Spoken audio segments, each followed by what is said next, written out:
Alright, as many of you know who have been following this channel for quite some time, and hopefully you've been following closely enough to know this, I am a big fan of Riley Sager, and over the years, he has become an auto-buy for me.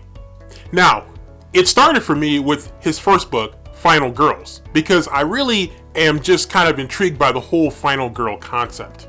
So I was really interested in that book. I saw it, read about it, and I thought, you know what? This sounds pretty interesting, so I'm going to go ahead and get it. I read it, I liked it, and I knew Riley Sager had 2 other books, so I went in chronological order.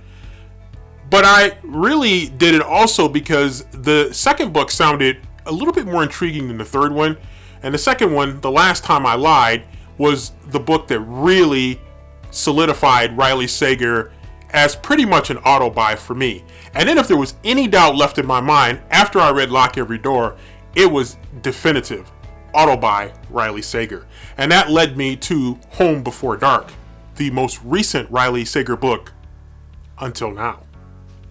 So, this family of Riley Sager books is expecting, and the expectation date is July of 2021.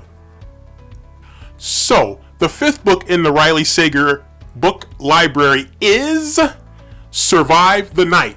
And I've got it right here. I actually went to, after seeing it on Riley Sager's Facebook page initially, and someone shared it to a Book of the Month fans who are probably having their fingers crossed right now that this will be the next Riley Sager Book of the Month pick. Fingers crossed. But they were excited, and I was excited because, again, auto-buy Riley Sager. So, without further ado, here's what the synopsis of Survive the Night sounds like. It's November 1991. George A.W. Bush is in the White House. Nirvana's in the tape deck, and movie-obsessed college student Charlie Jordan is in a car with a man who might be a serial killer. Josh Baxter, the man behind the wheel, is a virtual stranger to Charlie. They met at the campus ride board, each looking to share the long drive home to Ohio. Both have good reasons for wanting to get away. For Charlie, it's guilt and grief over the murder of her best friend, who became the 3rd victim of the man known as the campus killer. For Josh, it's to help care for his sick father, or so he says. Like the Hitchcock heroine she's named after, Charlie has her doubts. There's something suspicious about Josh. From the holes in his story about his father to how he doesn't seem to want Charlie to see inside what's in the car's trunk.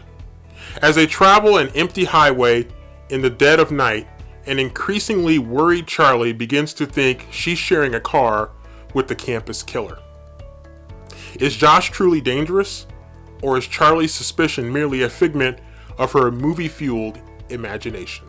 What follows is a game of cat and mouse played out on night-shrouded roads and in neon-lit parking lots during an age when the only call for help can be made on a payphone and in a place where there's nowhere to run. In order to win, Charlie must do one thing: survive the night. So it just sounded really good to me. Again, Riley Sager is an auto-buy for me, but then reading what the book is about, the back cover, if you will, just really solidified that this is a book that I simply cannot wait to buy, whether it's a book that I need to buy, or I should say expect to buy through Book of the Month. If, again, hopefully it ends up on Book of the Month, or if I have to simply just pre-order it and buy it some other way, either through the Riley Sager's publisher, the Riley Sager website, or Amazon, or wherever, one way or another, this book is going to be bought by yours truly. So the Riley Sager list of good books hopefully continues here with Survive the Night. It sounds really good. He first teased it about a month ago with a little bit of a trailer video, and I think a lot of people have been kind of anticipating, learning a little bit more about this book and maybe solidifying that publishing date, which again is going to be summer of 2021. So the wait is on right now as we come toward the end of the calendar year 2020, and a lot of people are going to be excited about this next Riley Sager book. I've already seen the excitement on the Book of the Month Facebook group, and people People are already talking about it on Twitter, elsewhere on Facebook, probably on Instagram too. I haven't had a chance to go to Instagram and see what's going on there, particularly on Riley Sager's Instagram page. So I'm sure that that's getting hyped up as well. People are probably getting fired up for the book on that site as well. So looking forward to the next Riley Sager book. The first 4 have been so good so far, and I don't see any reason why we should not expect that the 5th one, Survive the Night, is going to be at least as good as the previous 4 Riley Sager entries.